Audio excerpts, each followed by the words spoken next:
వివేకానందుడు చిన్నప్పుడు తరగతి గదిలో కూర్చొని ఉండగా ఉపాధ్యాయుడు ఒక్కొక్క పిల్లాడిని నువ్వేమవుతావు అని అడుగుతున్నాడు. ఒక్కొక్క పిల్లవాడు లేచాడు, నేను పెద్ద అయ్యాక డాక్టర్ని అవుతానన్నాడు, నేను న్యాయవాదిని అవుతానన్నాడు, నేను న్యాయమూర్తిని అవుతానన్నాడు. వివేకానందుడు రోజు గుర్రపు బండిలో వచ్చేవాడు పాఠశాలకి.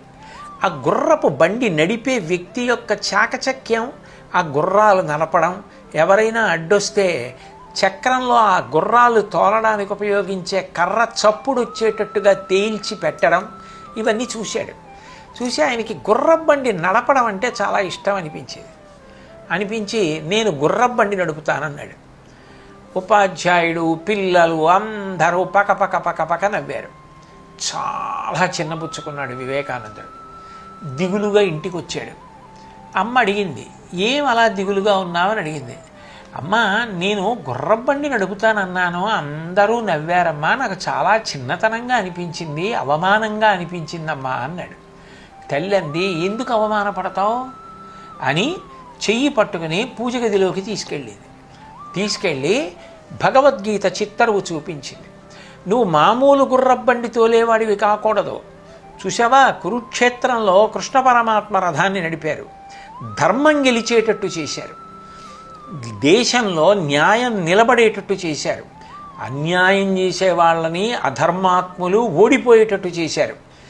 ఎప్పటికీ పనికొచ్చే భగవద్గీతని అర్జునుడిని అడ్డుపెట్టి ఉపదేశం చేశారు.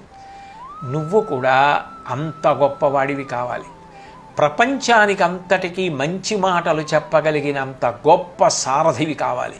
ఎందుకు చిన్నపుచ్చుకుంటావు, నువ్వు చెప్పింది మంచి మాట అంది.